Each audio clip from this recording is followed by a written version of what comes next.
All right, and with the recording in progress, I will go ahead and start our meeting. So welcome to the Eco-Friendly Rotary Club. Really excited to have our guest speaker today. We're going to try some interactive stuff. So I hope you read your homework, your instructions that I sent out in email, and also put it up on the Facebook. But we'll have some fun today, and then all those who watch the recording later, if you're in a different time zone, when you watch this recording, you can practice and play along, and it should be a great opportunity to see some new tips and tricks. So with that, we will start things off with our bell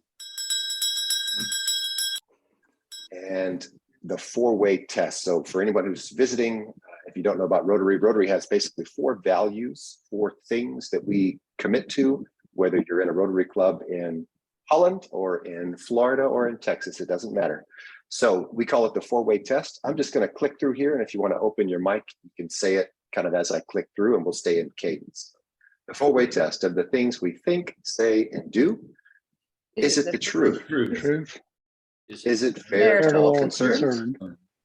Will it build goodwill and better friendships? Will it be beneficial to all concerned? All right. Do we have any guests here on the call today besides our speaker? I think we have one that was visiting from Missouri. Is that right? Is she able to unmute, or? We have someone logged in as a user. Is that the visitor you mean? Yeah, and I can introduce Karen from Missouri. She and I were in the Peace Corps together, and we've been talking about the book. So she said she could join us. Karen, can you share? Oh, no mic. Okay, so she's listening, but she's not able to share verbally. So welcome, Karen. I'm glad you could join us. Very much. Very welcome. Very welcome. And with that, we'll see if there's any announcements. I don't have any big announcements. Do anyone else have any club announcements? Well, Sam, there's a couple of district announcements. I put them in the newsletter. One is the district conference, which I can't remember when that is. And the other is the Rotary Leadership Institute, which I think is November 12th down in Boca, and the district conference is in Melbourne, actually, for those of us who live locally. So more information about that in the newsletter. So if anyone wants to register, there should be a link in there and all the things you need to do that. Thank you. Thank you so much. All right. And now I'll turn it over to our Sergeant at Arms, Mr. Ed Leff. Welcome back, Mr. Leff. Hey. Good morning. Well, I guess it's afternoon for you folks, but it's still morning coffee time for me. So let's see, is there any birthdays, anniversaries? Yes. Mike? I will be 77 on Saturday, the day of the Ohio State Notre Dame game. That's right. H-I-O. Well, happy birthday, Mike. And happy birthday. Where's Susan Conrad? Games that you hope both teams lose, but what? We'll save that for another day. Let's see. Anyone else? My neighbor. Jeez. Mike, you started to ask your question. Where's somebody? What was that? Where's Susan Kundrat when I need her? I think she died. She used to sing the Marilyn Monroe version of Happy Birthday to me at the old Rotary Club. Mm. She did die. Yeah. I'm not sure how to follow that. Let's see. Hard to top that one, Mike. All right. No more birthdays, anniversaries. So let's start with sad dollars, and then we'll move to happy dollars. Any sad dollars? I have a sad dollar. Okay. So last Saturday, our what do you say, county, or well, the mayor at least, she decided that we are going to take in a group of refugees, as they call it, there is a refugee problem right now in the Netherlands. Not all of them are actual refugees. There is a large group of them who we call economical refugees, who are coming from safe countries and are just traveling here to, I don't know, score a buck or something, I don't know, or, just stay in the country here. It's horrible. and they were giving a lot of problems in the refugee center up in the north of Holland. So they were distributed to other places in the country, and 100 of them were placed in the little city there that I now live in. They're all men, single men within 18 and 50. And of course, we were not given any notice, so a lot of people got angry. And then they said, no, don't be angry. They're just people with a story, and they're refugees, and you have to welcome them. And fine, sure, if they want to live here, and it's possible. But then only 2 days in, we've had 5 assault cases, women that were assaulted. We have had robberies, we've had theft from stores, we've had break-in in the houses. There was a young girl who was molested at a bus stop by 3 men. And it's been insane and horrible, and the police has been in and out. And actually they were on lockdown today, so today was a calm day. But they're going to demonstrate tomorrow at the city hall, which is next door to my house, and it's promising to be rough. So I'm gonna go away tomorrow to visit my sister in Amsterdam. And I'm very sad about that. Oh, Wow, that's too bad. Where are the refugees from? Well, these are from North Africa, from safe countries in North Africa. The actual refugees that are in the refugee center are mostly from Syria, from Afghanistan,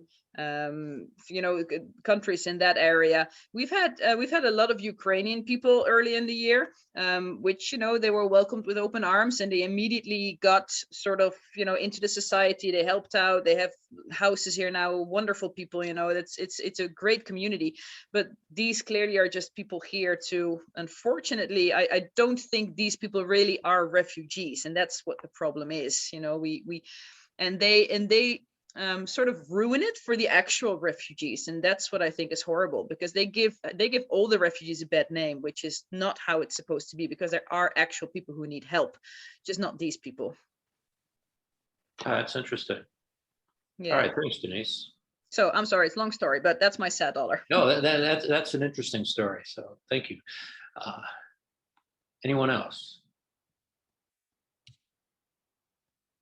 Mike will probably have a sad dollar next week after Ohio State loses to Notre Dame.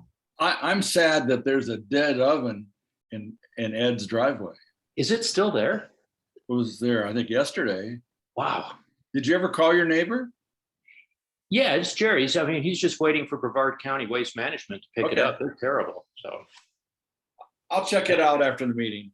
well, that's okay. I really don't care. I guess so. I'll start out with happy dollars then. I guess.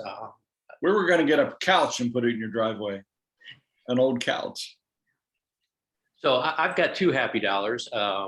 One is that there's an oven in my driveway and I'm not there to enjoy it. So that, I guess, that's good news. The other happy dollars, we have moved residences here in Colorado Springs. We are in a different house. Our last house was wonderful, and this one is bigger and equally as enjoyable. And so we've got another month here. So I'm very happy to be here for the next month. So that'll be my happy dollars. Anybody else? Sam? Yeah, my happy buck is I'm in my new home. I have a new office, and we're putting everything away and we're spreading everything out. I probably should have had a sad dollar because my wife is verbally abusing me nightly, trying to hang mirrors and and everything, put everything up on the wall. She wants to do it all in one day. But no, happy bucks. I'm really happy to be in this new place, and it's really been great to kind of settle into a new location, and I'm just so thankful, so thankful. So that's my happy buck. Well, congratulations. So if you're still smiling after moving and everything, then that's a happy dollar. That's a good thing. So, all right. Anybody else? Ed? Yes. I rode my bike Friday and this morning, the first time I've done that since my stroke on July 24th. So I'm a lucky guy. Mm. That's awesome. I'd be glad to hear that too. So glad to hear. Anyone else? I think you should have a sad dollar for everyone should be charged a sad dollar for not having any more happiness in their lives. Everybody should pay a sad dollar for that. I'm trying to think of something, but I can't think of anything right now. Well, next week when Ohio State loses, we'll be. Oh, blah, We'll have blah, blah. happy- What about the Cubs? Do you ever pay any money for your Cubs? I'd be broke. So yes. All right. Well, if we don't have anything else, let's move. I'm anxious to hear our speakers. So I am as well. So let me provide a very brief introduction. Dr. Mark Standley is a dear friend of mine for many years. If you heard his first presentation, you probably remember how much fun it was. It was just a terrific time. I've got a couple of things to show you here. So he's with the Answers Academy, which he told us a little bit about last time, and also you can have him coach you, which is a very good thing indeed, because I need some coaching myself. And when we shared this presentation on Facebook on the event, I also came back later and added an agenda. So if you haven't already seen it, let me make sure that I preface everything that Dr. Stanley is about to come up with, about to tell us about, with this agenda. So if you need it in front of you, you can check your email, or you can go to our Facebook page and you can see a very brief agenda there. So with that, welcome back. I want to give you as much time as we possibly can. Mark, take it away. Well, thank you, Sam. Good to be with you all again, and good to be with new people here who hadn't heard the presentation before. Before I get started, let me just check with you, because I'll be referring to the book. You don't need it for today, but of course the book is has all the ideas that I'll be talking about today. But I want to spend just a couple of minutes reviewing the book and then move forward into, I brought a bunch of toys about how to record stories and etc., so that we can get to the hands-on part of this workshop. Before I start though, I just thought I would check, do you have any questions about anything at all, just to clear the air in terms of what's on your mind in terms of what we might be talking about? Where are you? I'm in a library. I'm a library in Texas right now. I split my time between Alaska and Texas. And so right now I'm in the local library. I want to know about the puppy in the picture. How old is it now? Chili is 11 months old now. And I work on a ranch here in Texas. And so she's my little buddy. But we've been going back and forth to Alaska, taking her on airplane rides, and pretty soon we'll be going up to Missouri and then Minnesota on, I've got a little RV that I'll be taking her with, but she's my doll. I appreciate her a lot. Is she an Australian Shepherd, or what is she? Border Collie. And so has that intelligence that I cannot keep up with. She's always pacing. So I've been getting a lot of good advice from my dog friends about how to manage her, but I can't take any credit for her smarts. They're just made that way, aren't they?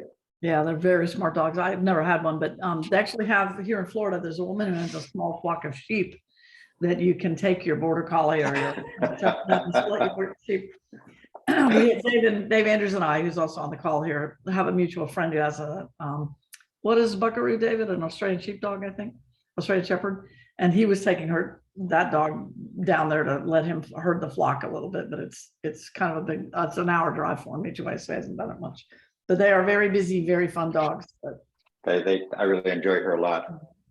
Thank you, though. Any other questions or comments before we get started? yeah, I was just so we have a Australian Shepherd that we take sheep herding, and there's a I border don't have a collie landline. I there have a phone. Okay. that can speak 5 word sentences. So you're in for a lot of fun. I think we have a lot to learn from these canine and other animals as well, but absolutely. Very cool. Anything else? Okay, well then let's jump in, and stop me at any time if you have a question about what about. And Sam, I'm going to take the risk of sharing my screen for a second. I think you probably have me all set up. Thank you, thank you. And so what I want to propose to you is kind of a quick review. I'm just looking through my screen. I don't do this a lot. Pages, I'm looking for keynote. And give me just a second. I just have a couple of slides. Here we go. See if this works. No, it's not going to behave quickly. It's a preference that I'm not going to worry about right now. So let me just offer this idea.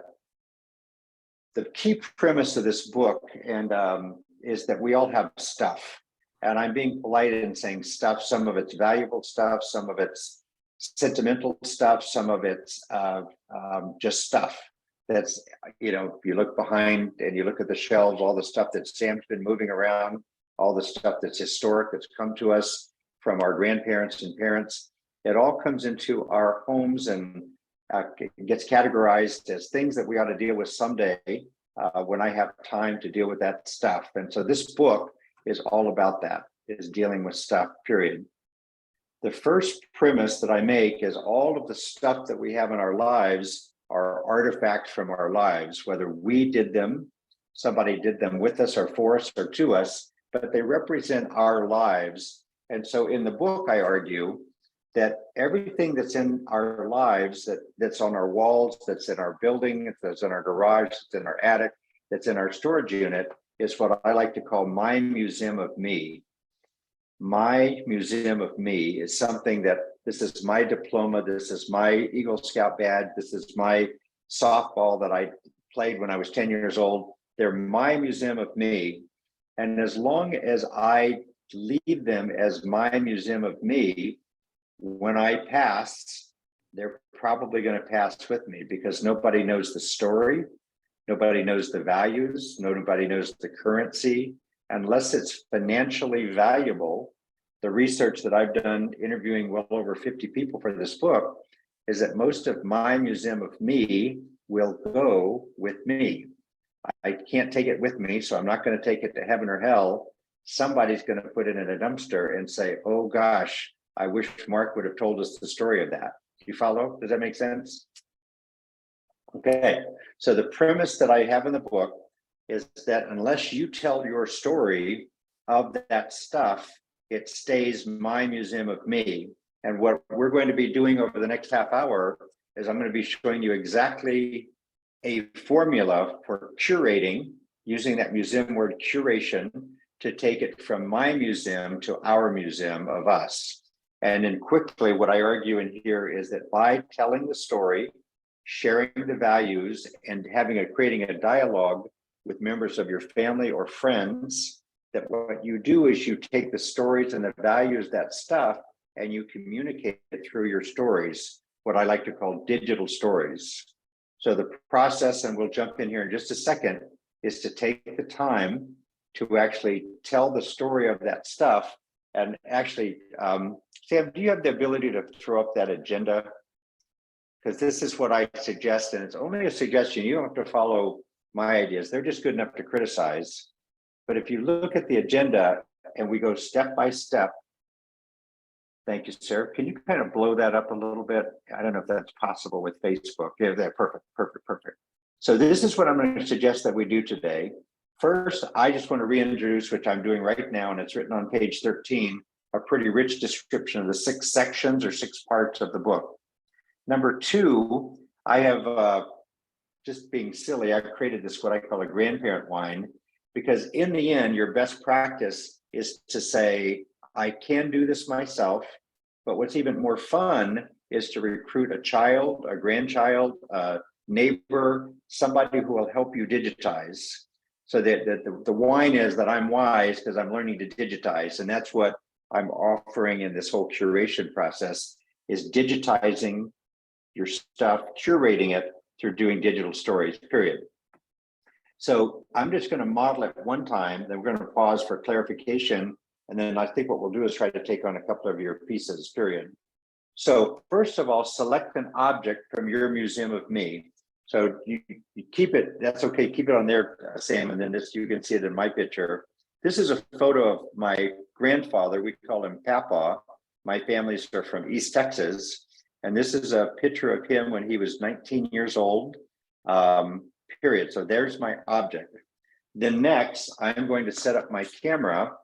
There's several ways to do this. This is a little tripod. You can get an attachment like a selfie attachment. And all of a sudden now I have a tripod with my digital camera, just a smartphone. It could be a recording, what I'm trying to say, it could be a recording device, it could be a digital recorder, but I find that because they're so prevalent in our lives, this idea of just a digital camera works out pretty well. So with the camera facing me, and I've got it, what do you call it? Where I reverse the camera and it's looking at myself, then the camera is ready. I'm going to check the camera ready, that all I have to do is hit the record button. I get the object over here, and you can see all I'm doing is making sure I'm ready physically, camera and object. Here's the key part though, and this is the part that takes a little bit of rehearsing. First of all, what is it that I want to say about this photo? And when it comes to stuff, I like to think of, this is an eyeglass case, it's just mine, but what if this is my grandfather's eyeglass cases? And I wanted to talk about a physical object, and what does it look like? What does it sound like? And what does it mean to me? Photos are slightly different because you know that old saying that a photo is worth 1,000 words. Well, literally, you could talk for a long time about this photo, but the question I like to ask the most is what, and this is item number D. If it's a photo, what do you see in this photo? And I can remember well doing that with my aunt and bringing out family photos, and she could go on for not hours, but at least an hour or two about a photo. So I'm just going to jump in the weeds for a second. Part of what you have to think about is how long do you want these videos to be? I argue, and it's item number 5, the time limit. I argue that 3 to 5 minutes is plenty. And saying that, you say 5 minutes is pretty quick, but I will assure you after doing this, I've done this in a lot of workshops, working with a lot of people. It turns out that my aunt could talk hours about a photo, and I'm glad that she did. I'm glad that I recorded it. I could tell that as we were doing that, she would get more calm because she had finally had a chance to tell the stories of her stuff and of her photos. And you could just tell, and I write about her, she's the second to the last chapter, having an Aunt Robbie day. Having recorded the stories, there was a certain sense of calm that came over her over a 5-year period as we worked through this stuff. And I call it having an Aunt Robbie day. Having an Aunt Robbie day is like this, where all of your stuff, as the stories have been told, is recorded. You've recorded on a little hard drive that you're going to give to your family for posterity's sake. And once it's all here, you're just enjoying your days, period. So to go back to this point, we can debate this, and I would invite your suggestions and ideas. I recommend that when you do record 3 to 5 minutes about the photo, about the object, and then let's just go through that list. It's what is the object? How did you come to possess it? So Mike, I'm thinking about your camera, and Sam said he would volunteer to do a couple of pieces of things that he's got in his box there. Is there a particular story that you want to share about this object? So for me, if I talked about Papua, I would talk about the reason that he's got the gun and the dog. I just realized that's the same color as my dog Chili. The reason that he's got the gun and the dog and the suit and the hat, because of a poor East Texas farmer, this was getting dressed up. This is all of my possessions and things that I'm proud of as a 19-year-old young man. So there's all kinds of hidden messages in this photo that my Aunt Robbie told me about. And I didn't know about that, except that she talked about her dad that way. But here's the other one, the one that I feel pretty good about in this book. On page 186, 187, if you've got the book, I realized that when I talk about, well, what are the values behind that stuff? What's the values behind this case or whatever? And I realized that I don't think about values a lot. I live them, but I don't think about them. I couldn't say, oh yeah, that's a value, that's a value, that's a value. So what I did on page 187, I created a list of values, kind of a shopping list for you to consider, so that when you consider telling the story of your stuff, I've got stories of caring, compassion, learning, patriotism, curiosity, fitness. And so there are values here that you can get from this page. And then I've also put on page 186 blank lines, so you can write down the values that you start noticing coming up more and more in your storytelling. things about subsistence or giving back or religion or spirituality. So you can create your own list of values, but here's the key. In item number C, what values does this object reflect about you and your family? And I find that this is the real differentiator, because I can talk about my stuff. I can talk about a photo. I can give you the history of it. I can give you the mechanics, or Mike, that if I may pick on you just a second, that camera and what are the technical qualities of this camera. But when I see your camera, I'm reminded of our mother's Hawkeye Brownie. And I'm reminded of the fact that she wanted to document our lives as children. So we have hundreds and hundreds of photos because our mother valued capturing our lives when we were young children. And that was the value that she had. And that's what she's communicated to us. And, oh, by the way, I have hundreds and hundreds of photos and movie of my children that got passed on from her, period. You see how that value starts. And then now the story you're telling is not of the thing, but the values that thing reflects and what that says about us as a family, period. And that's almost good enough to say twice, and then I'll wrap it up here. In my mind, the Our Museum of Us idea is telling the stories and values of our stuff. It's not just the stuff and what is it or how it was manufactured or how I came to get it or what's it worth. It's not an antique roadshow. It's the stuff, but the stories and values behind the stuff that are recorded digitally. So when I get hit by a bus and somebody's looking at the stuff or these digital stories on the hard drive 50, 100 years later, they'll say, oh, now I get it. Now I see why photography or sharing or patriotism has been such a key part of our family for multiple generations, period. And I find that if those are the things you can communicate in curating your stuff, then your legacy, and I write about legacy in the book, your legacy will have been one that you organized your stuff. You've cleaned it up, you've digitized it, you've taken care of it, you've ascribed it to who you'd like to see get it. And then when it's done, they'll have all of those stories in that hard drive, iCloud, and et cetera, period. So let me just confirm and finish up with this. So what do you see in it? Item, whom do you want to go? You might say, I'd really like to see my nephew or cousin or grandson or granddaughter get this. And then that debatable question about, I suggest 3 to 5 minutes per story, but that's up to you and your audience, period. So to wrap it up, Our Museum of Us is a matter of digital curating our stuff with talking about the object. How did it come into our possession? What is it? But more importantly, most importantly, what are the stories and the values in this stuff that is reflected in our family, period. So that's it. Let me open up, and Sam, if you want to get rid of that screen, please. And let's just open up your questions and then we'll get into some real examples. Any questions or thoughts about that?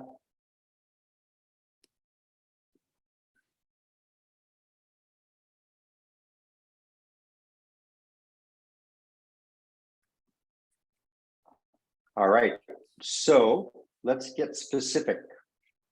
What I did was suggest that if you get a little tripod and get one of those attachments to it, then like a selfie attachment, you can have your phone on the tripod. Bring the object. Here's my other grandfather. My other grandfather was a writer as well. And when we were kids, he wrote stories that he would send us in letters, and we put those in a book.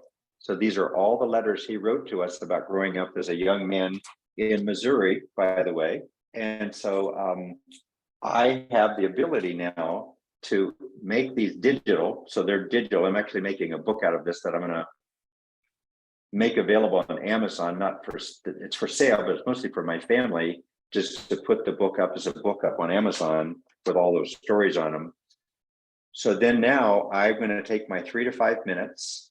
I'm going to rehearse beforehand what I want to talk about, the values of him writing, of his sharing his stories, of telling us about his nickname was Jimmy High Pockets, because he kept growing so much he always was outgrowing his pants, so his pockets would get higher and higher. And then I might, and I suggest this in the outline, I might create a little outline of what I'm going to talk about. And then I might take that piece of paper. Let's assume this is a piece of paper, and I'm going to put it on the tripod. So as I'm telling the story, I see this little bulleted item of things that I wanted to describe. Does that make sense? The outline idea? That came from a lady in the last workshop I did. And so then I'm kind of script. It's just kind of like a script, like a TV reporting days when they had the teletype and you're talking about what you're doing. And so then I talk for 3 to 5 minutes. There's no limit. There's nothing to stop me, which is a problem because I could go on and on and on. How much of my audience, how much can they really, really absorb? So, but I would encourage you play with the time limit yourself and then go and stop. And then Sam, I'm going to lean on you just a little bit.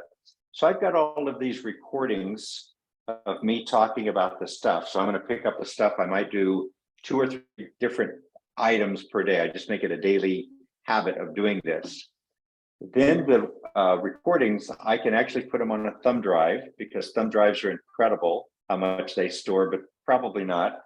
I can put them on a small hard drive.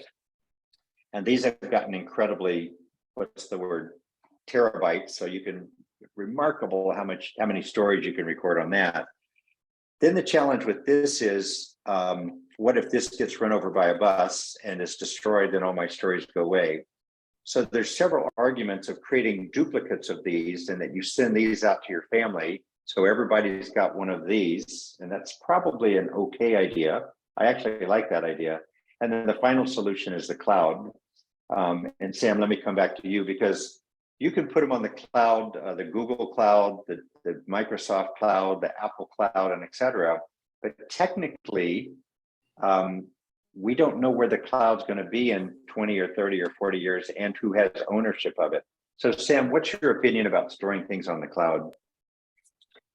There's never a perfect solution, but it just, for a lot of families, and now Apple is kind of the market share. Everybody's got an iPhone, it seems like. It depends on what your family does. If you guys are always FaceTiming, then I would say, something like an iCloud would be the best solution. If people are Android, I would say Google's a good solution. But the bottom line is, I think whatever is comfortable for the creator is the most important thing. Because if you're gonna create, you need to store this stuff. The worst thing you could do is, save a whole bunch of videos and, like you said, put them on one hard drive and somebody doesn't even know they exist and something horrible happens and then it's never even found. I mean, we do, like, even for our club meetings, we just post them all on YouTube. So I would even venture to say, depending on your technical prowess, you could post those suckers on YouTube. You could have a YouTube channel. It doesn't have to be public. It could be private, so you could have a public YouTube channel and just put them right from your phone to YouTube. And that's free, unlimited storage, theoretically forever, until Google decides to charge for YouTube. And so ping us, Sam and I, as we go through the rest of this talk about what concerns you might have. For me right now, the best solution I like is that I put it on a little hard drive. These are pretty affordable, excuse me. And I'm going to get 2 or 3 of these and give them to my children and et cetera, so that they exist in several places. I could imagine putting this in a safety deposit box and putting in a reference to it in my will, but this is mine. There's no Apple, Google, Microsoft, Facebook, YouTube on this. This is mine. And there's always a question in my mind about when I load things up to Facebook or YouTube or Apple, who owns the content? And there's always a little bit of a question. I never read the fine print when it says, yes, I agree to the iCloud. Who actually owns that content? And will I have access to it, or my offspring? So you can see, being conservative technically, this is sort of my favorite go-to. But I think as a group, continue to talk about this. We won't solve that problem today. I just wanted to kind of pose the solutions and the potential benefits and limits of those solutions. Sam, any other thoughts for you? No, I mean, it's a good point. Privacy is a concern. I'd say perhaps the best solution is the most in-depth, so layered. If you have a hard drive or a couple of hard drives and they're mirrored somewhere, if you have a Google Drive that has them mirrored there as well, that's a pretty good solution. Just be aware of cost. Like that's, you wouldn't want to have somebody have to pay the bill and then your credit card gets canceled and the next thing you know, everything's locked. That'd be the worst thing, right? That'd be terrible. Yeah, because obviously the goal that we have is to get the stories recorded in a secure place so that people can have access to them, ideally for the next 50 years. But as we know, look at the history of technology and how it's changed from cassettes to CDs to DVDs to thumb drives to hard drives, and it's a moving target. So Left I'm out not, records. yeah. So anyway, that's just part of the backdrop. But let's go back to the original recording idea. Before we give Sam or put Sam on the spot with recording one of his pieces, do you have any other questions about the process so far? My concern would be you give this zip drive to your kids and it ends up in a drawer never to be seen. And that's possible, but the nice thing is that they're going to say, here's how I imagine it, Mike. My children are going to walk into my house when I'm deceased and they're going to see Mark's Museum of Mark, right? And none of it's curated, none of it's been talked about, it's just stuff. It's like, I have no idea what that painting is, what that, this, and they're just going to go throw. And that's not my opinion. That's what family kids really do. Unless it has a financial value or some sentimental value because it's sort of part of their museum, they're likely going to toss it on. My goal is that before I take up the rocking chair, I'm going to digitize all the stuff in my museum like this, and then it's up to them as to what they do with it. Does that help? Yeah, I'd be more concerned and more interested in my grandchildren getting exposed because my 2 adult children, they don't give a hoot about this stuff. Well, I bet you they do give a hoot, but it's as they mature, I find that they get more interested as the kids get older, the adult children get older. But I want to pick up on what you said. That's the grandparent wine I was talking about. I'm wise because I'm learning to digitize, and say to your grandchildren, I need your help. When you come over, would you spend an hour with me and let's record and digitize, and you be my camera person while I tell you my story. So FYI, because of you, I opened this camera for the first time ever. How cool. And I asked my wife, and it came from her great aunt, Eva Pickens from Crooksville, Ohio, who was born in 1903. Wow. And the manufacture date, by the way, this is a Brownie camera, a number 2A Brownie camera, model B, patented in 1916. Kind of interesting. That's very interesting. And do you know how your aunt used it? No. She Would there be traveled any from letters? Ohio to Florida, Keep going. and they had pictures. We just got a treasure trove of stuff. Somebody died in Zanesville, Ohio, who sent the stuff to my wife because they didn't want to be bothered with it. They didn't have children. So And do they send photos as well? yes, we have great old photos of Aunt Eva and Uncle Russell. So what would be fun about that, Mike, if I were you, and you don't have to do this, but if I were you, I'd want to take the time with my setup and I would pull some of those photos up and I might talk about what I see in them. What do you see in this photo? What do you see in this photo? Because in that anthropology of the photos, you'll start to get some of the values of your aunt, that aunt and uncle, and what was important to them. So now you're leaving a recording so that when your children or grandchildren get that camera and those photos, they're seeing what you know based on what you're seeing in the photos as well. That's just one idea. Thank you. Just an idea. But Sam, can we lean on you a little bit to model? So again, the goal of the workshop before we leave today is that each of you will, I call it the agenda, but it's just one idea. It's Mark's idea about how to record stuff. Just good enough to criticize, but why don't we have Sam go through, if you would, Sam, if you don't mind, call up that agenda again, the curation process.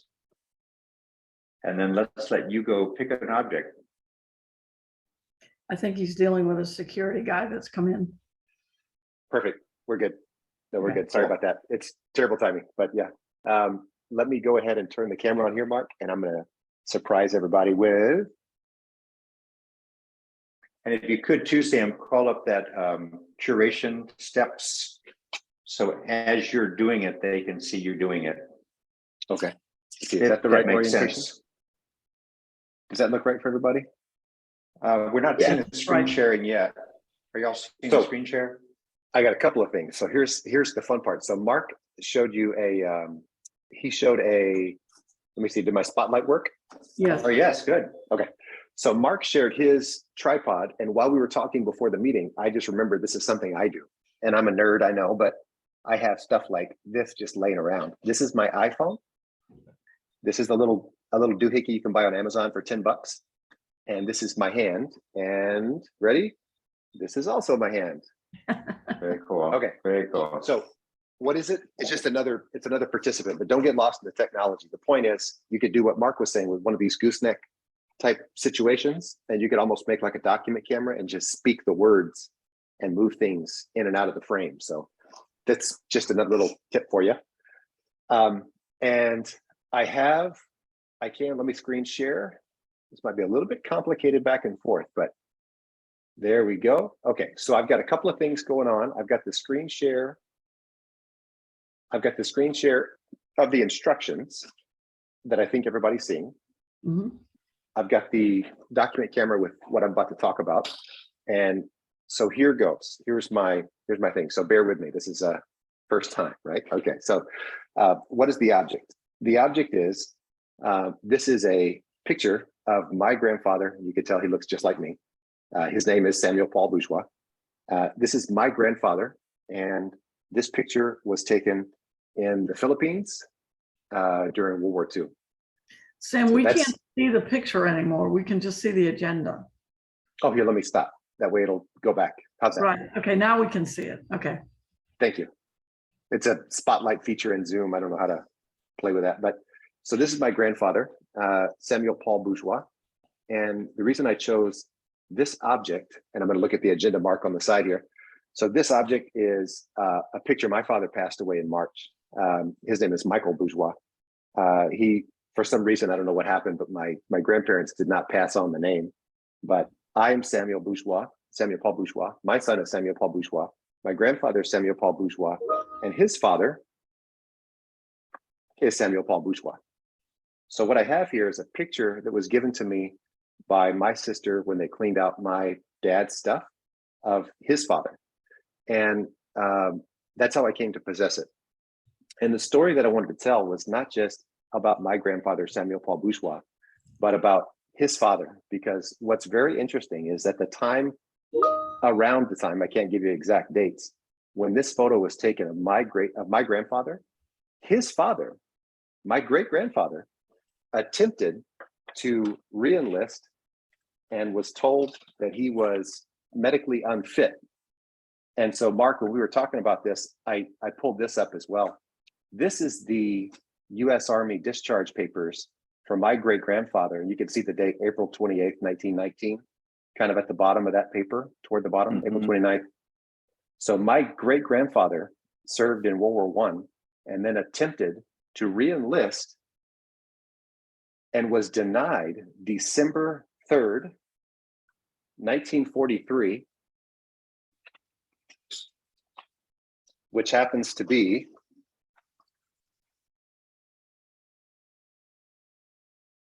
months after his only son left and was in the Pacific Theater. And so the story that makes this very interesting is this young man, who, by the way, on his papers, what do you want to do with your life? After the awards and whatnot, they said, what do you want to do when you get back? He wanted to go back and finish high school. That was what he put. Wants to finish high school. He dropped out of school, was a farmer, poor farmer in Louisiana, and his goal was to finish high school. He never did, by the way, never finished high school. And while he was in the Pacific, while he was in the Philippines, enlisting in 1943, his father, who had served in World War I with distinction, was told that he was medically unfit on December 5th and could not re-enlist. And then, Mark, you challenged me when we were talking. This is his wife, and this is my father. So his wife had her only son who left and was in the Philippines. And then her husband, after her son left, tried to re-enlist to also serve. And this is my father. So that's the story. That's the story that I wanted to share. So that's kind of it in a nutshell. And I don't know how long that was. I didn't time it, Mark, but what's your feedback? Well, that was 2 minutes and 49 seconds. I'm kidding, but that was just right. And now the real special part of this is for you to reflect on the values that you sense and say and feel in the story. What are the values that it says about your family? So the values that I feel, I'm not sure if I'm focusing on me now. Let me try to spotlight myself here. Let's see, how's that? Do you see two me's? Do you see my hand and me?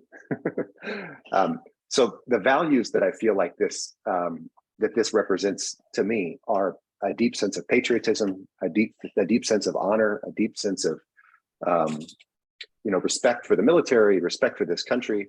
And the two people that I was just talking about, my great-grandfather and my grandfather, not only did they have that kind of respect for the United States of America, but it's also interesting when you understand that these were men who grew up on farms, didn't speak English, and were Cajuns with theoretically very little to do with what we would assume to be American values, which is the things that I've kind of been raised with, even being a Cajun boy. But the point is, it tells a story about America too. It tells a story about the people who came together to fight these wars, to change the world as we knew it, to go to far off lands and give their life, not once, but twice in 2 world wars, or attempted to in 2 world wars.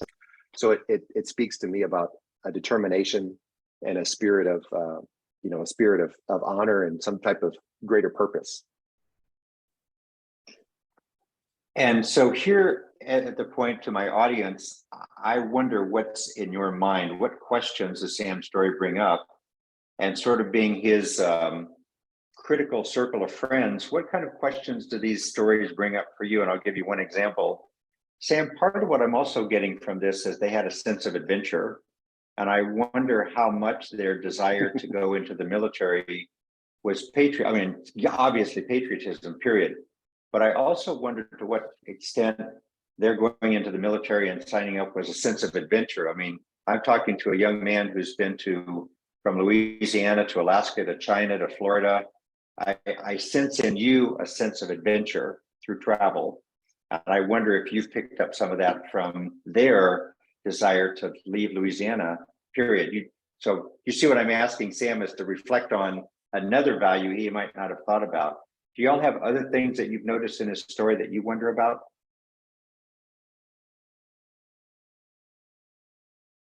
What are those 2 Bibles at the top of the image, Sam, or is that a hymn book, or what is that? They are. They were holding the paper down because it was folded up. These are the hymnals, missals, and Bibles of my great grandparents. So this was given to October 15th, 1924. So I'm guessing that was given to my great grandfather. I'm guessing that was not my grandfather, my grandfather. So my great grandfather, typically Catholics, you'll give a gift like this at a significant event. Being it's 1924, I'm guessing he just came from World War I, and this was probably a gift for his wedding. Just a guess, but I don't actually know that. And this one is quite a bit older. It's another hymnal missal, all in French, of course. They don't speak any English in Louisiana at that time. Mm. And Sam, thanks to our group here, I would coach Sam to create those as separate stories, because each one of them have a separate story. You see there's the history of language, of significant events in their life, and you see that's different than the military service and what is brought up by his photos and the things about his grandfathers, etc. I see those as different stories, and so Sam can be patient and research it and have 2 or 3 of those stories that each are 3 to 5 minutes long, period. Great questions. Other questions for Sam? I wonder questions. I have a follow-up too, Mark, to that. One thing that the reason that I know some of the answers to these questions, because I clearly did never meet these people, is because my father did genealogy. But I wanted to kind of point something out that was very interesting. My dad did all the genealogy, and we have the printed records, but he also used an application. The application is not important, but just know if you do genealogy, whatever that application is, that's great. And he shared that with extended family, and he built, we have our family history all the way back to the 1600s, the early 1600s, when they first, when they left France originally. All that is not really important to this conversation. Here it is. This is the nugget of importance. No one knew his password. And he died unexpectedly from COVID plus cancer. No one knew his password, and he never gave it to anybody. And I'm not putting words in anyone's mouth, but Mike, you said the kids didn't care, and I'm not saying they do care. I'm not saying you're wrong. He probably didn't. My dad probably didn't think I cared, but if he would have given me the password, I wouldn't have had to take hours and hours to hack his account. I had to actually hack into his stuff. You did hack it eventually. he's lucky that his son's a hacker, but the point is, if he hadn't have shared that password, I never would have even guessed to look or think or try to find it. And because of that, I downloaded all of his files, and I have the application now on my computer, and I can pull it up anytime I want and find out when is his, this is my dad's grandmother, when is she born, and when were they married, and I can find out if that is in fact a gift from their marriage, because I have that information. And if I hadn't have, my advice, I guess, would be, if you're doing anything like that, to make sure you share those critical things somehow. Maybe put on your hard drive, Mark, maybe put a password, a little file that says password to ancestry.com or something like that in there. Great point. This is really, really intriguing, Sam. Wow, it's amazing. I want to make one small point though, and I'm probably a little bit off kilter about this, but I think of, let me go back to the stuff. And this is the thing I can tell you about the speeds and feeds and the history and how valuable it is and where it came from. And I'm a big fan of that. But I'm also a big fan of genealogy, because it says who begot whom, who begot whom, who begot whom, who begot whom, marriage, date, death, and etc. But in my mind, those are still like the stuff. They're facts of when something happened or how it happened or da-da-da-da. But I just want to make a small point that in addition to that, what I really want to emphasize are the stories about the stuff, the stories about the births and deaths and anniversaries and marriages and etc. And more importantly are the values. Because in your dad's interest in genealogy, I'm hearing a value of history, a value of knowing, a value of keeping track of that. Did you follow me? And so what stuff doesn't do and what genealogy doesn't do is it says, what does that say about us as a family and our values? That's all. Thanks. Other questions for Sam? Great example. Wow. Jen, I see your hand up. Yeah, let me put my hand down here. Hold on, try and put that down. Well, I'll get to it in a minute. But I just wanted to say that this has been a really cool topic. My great uncle was so interested in carrying on family history that he wrote a book with pictures and all of the family tree going back several generations. And he had stories in there about each of the relatives that he knew. And it was such a gift to have that. And I've sort of become the family historian. So, you know, it's really neat to know who your ancestors are, when they got married, when their children were born, and just to know the history about them is fascinating. And I really like this idea of being able to, you know, just record it, because as you mentioned, like I have pictures that were from my grandmother, but I have no idea who's in the photos. And so it is nice to have that story. And I just wanted to say it's a great topic. So thank you for sharing it with us. And that's all that I have. I'm going to put myself back on mute. No, Jen, thank you for feedback. That's perfect, because in the end, if I were to spend more time with Sam, which I hope I get to do, it would be, well, why did your family leave Europe in the first place? What were they hoping for when they came over? And why Louisiana? And when they settled in, were farming, what were their hopes and dreams in Louisiana? And so it fits into a longer pattern of not just what they did, but what were they hoping and dreaming about? What were their fears in that whole process? So you can see that the genealogy, I'm a big fan of. The stuff, the museum stuff, I'm a big fan of. But I think it's that human side of our families that I hope the Museum of Us process brings out. Period. I could go on and on about that, but I think you can see what I'm saying. Absolutely. Other- It is, because then you feel like you know them and you know who they were and just how they thought and what they valued. Absolutely. So my encouragement, we're just starting to run out of time. My encouragement to you is to create a process, do it daily, do it every other day, do it once a week, where you start picking up the objects in your house, your My Museum of Me, and you tell that story for 3 to 5 minutes using that process that Sam and I put up there for you. And as you do, collect them on a thumb drive, collect them on a hard drive, put them up to the cloud, but start collecting them, making them transparent to your offspring, your grandchildren, et cetera, so they can get access to it. But I assure you, and I've done this for about 10, 12 years now, working with people as we curate their stuff and et cetera, there's a kind of a calm that happens. There's a kind of a peacefulness that happens because you've recorded your My Museum of Me into Our Museum of Us. And it is a terrific, wonderful stretch goal for the next 5 or 50 years of your life to do so, period. So I am so thrilled to get a chance to talk with y'all again. Thanks for coming back. That was very good. It's great to hear Sam's story and get an example of how to do it. Yeah. Thank you. Thank you so much, Mark. It's been great. And thank you for the feedback, everybody. I can't wait to get started. I've been not putting this off for this talk, but I've been putting this off because I'm a lazy bum, but I'm going to get started.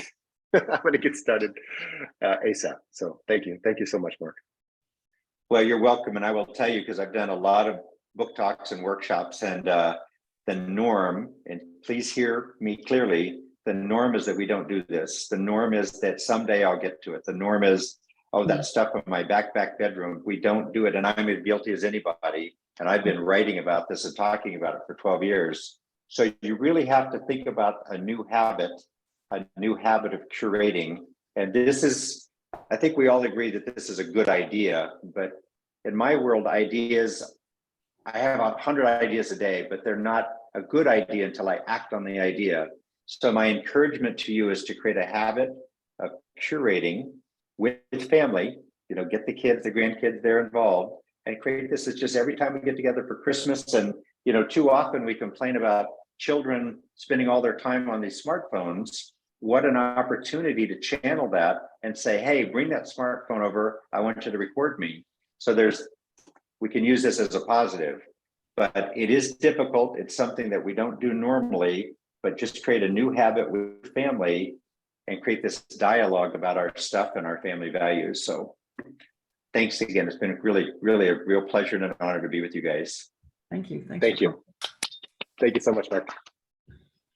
Well, with that, we will close this meeting up. And I really appreciate your time. We don't have to end the call, but I do want to say thanks to you, Mark. And if you wanted to drop off, and if anybody else wants to stick around and socialize, we can. But out of respect for your time, here's an opportunity to do that. If you do want to hang out for another minute or two more, we can close the call. And if you're interested, you can ask a couple more questions or field a few more questions, Mark. But if you need to go, out of respect for your time, we want to give you an opportunity to do that. No, I'm happy to hang out for a few more minutes if you have any questions or your thoughts about how will this show up in your world. I have a Perfect.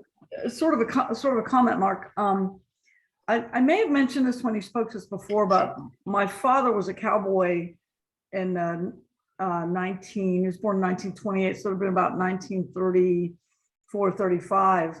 And someone produced a video called the Florida Crackers or Cracker Cowboys or something.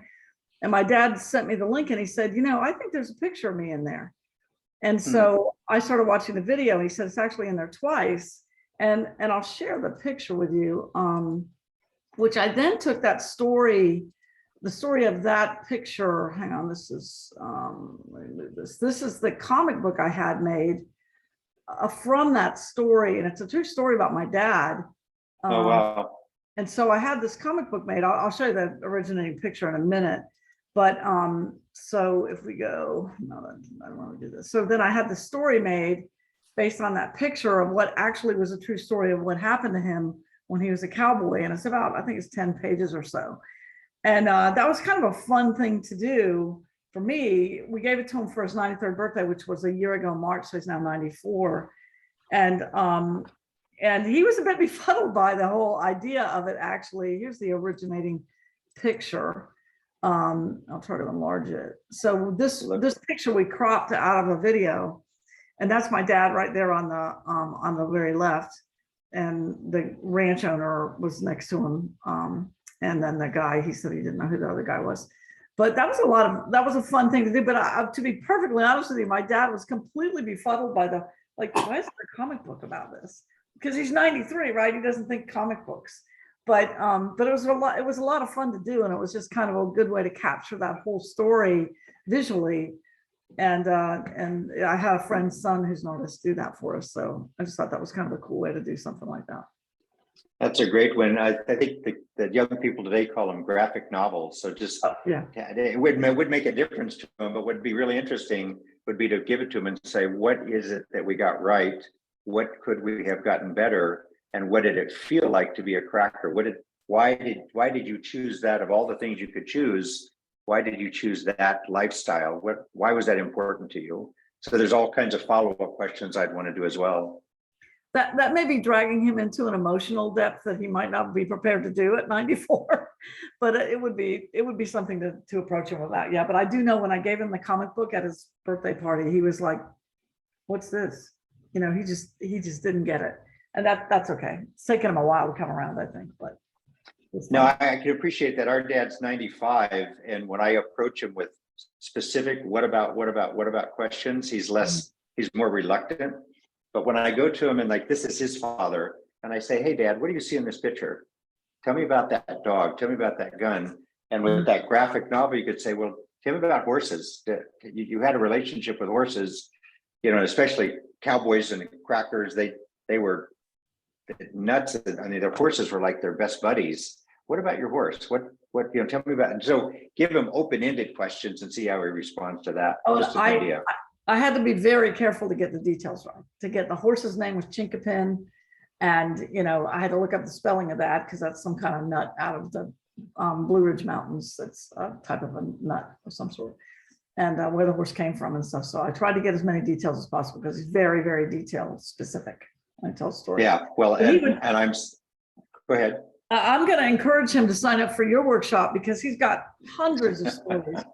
He's a big storyteller, and I think he'd really enjoy it and get he'd have a lot of fun doing it. And he's pretty technical. He uses an iPhone and he texts, and he's figured out, due to my instruction 5 or 6 times now, how to send photos, et cetera, et cetera. So I think he would like it. Get him a tripod and a little device and say, start collecting those stories. That's a great story though. What a neat example. Mm. How well do you know Sam? Sam, we worked in Alaska together. You know him pretty well? Probably not. I think he's one of those guys that's always got something going. But where are you going with your question? You have a question behind that question. Did you know he was a cage fighter? No, I did not. He left. I guess he left the meeting, and I was gonna. Next time you talk to him, I think when he was 18, I did a biography on him for the club, and he revealed that. No, I'm not surprised. Up in Alaska, Alaska attracts people from really interesting walks of life, but I just know that Sam was highly respected, highly regarded when I left Alaska, and he's just got a stellar reputation. But I'll make sure my friends know about that. So Susie's dad was a cowboy, but Susie is a cowgirl for sure. Well, I'm a rider. I don't work cows. I ride English, but I've ridden all my life. So yeah. Horse girl. I'm a horse Very girl. cool. So is Jen.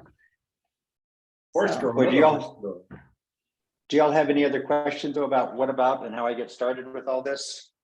I just wanted to ask, Alana, did you have a question that you wanted to ask?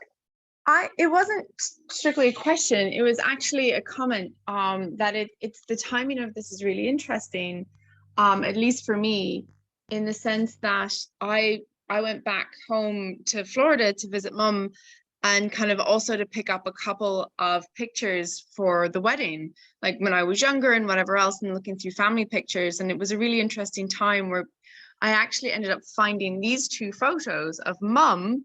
And I'm going to see if I can flip the video to make this work. When she was younger, and this one actually showed up in the front page of the Irish Independent from a 4th of July party that she had attended, I think. And I can't remember what the event was, but kind of what you've talked about really kind of made me think that I need to start documenting it. And there was this other, she was always going to these events, and this other photo of when she was when she was kind of still kind of running around Dublin and getting involved and meeting all sorts of really interesting people, and kind of reminded me to make sure to get the stories behind all of this, because we did have an incident last year where things kind of were a bit touch and go, and it would have been heartbreaking for me to not have those stories and explanations behind the photos that I've now been able to find. So just wanted to say thank you and share those two pictures. Those are really cool. What do you see? And you see those? I see somebody who is doing all sorts of things whenever she wanted to, with a great sense of independence and intellectual curiosity and wanting to meet people and do things at a time in Ireland when that wasn't encouraged of young women. In fact, divorce wasn't legally allowed until 1995 in Ireland. And at a time when women like that were often shunned, that were, you know, pushed aside. I mean, there was this thing called the Magdalene laundrettes in Ireland, where if you were kind of an uppity woman, it wasn't just that you had, you know, a child out of wedlock or anything. If you were just a bit wild, that your family would send you there and you would have no legal recourse to get out of it. And you weren't allowed out until somebody came and essentially claimed you. And otherwise you would just work. You were free labor. You were essentially slave labor in the church. And so the courage that it took to go and do these things and be a bit wild and be a smart woman and not be ashamed of being a smart woman, or hide it, or feeling like you need to hide it behind a man, was a huge act of courage. And for her to just do it unapologetically, and it really, I think, comes through in the pictures. It really makes me so happy to see them, and that I found them, and making sure that, like, I go through your process and document and get her view on it and everything, and what she was thinking through. But yeah, That's amazing. What a good sharing. I want you to take the recording of the Zoom call and edit out what you just said and make that part of our Museum of Us. That was beautifully said. Yeah, that was great. It was. Yeah, most of us don't know about the severe oppression of women in Ireland in those days. It was very, very severe. So, you know, she's a little nutty now, and you know, I'm more than happy to say that, and I think she would say it as well. But I think to survive those days and not be completely cowtailed, you had to be at least a wee bit nutty on some level. And that's nutty, not naughty. But she might have been a bit of both. Like a little bit, you know.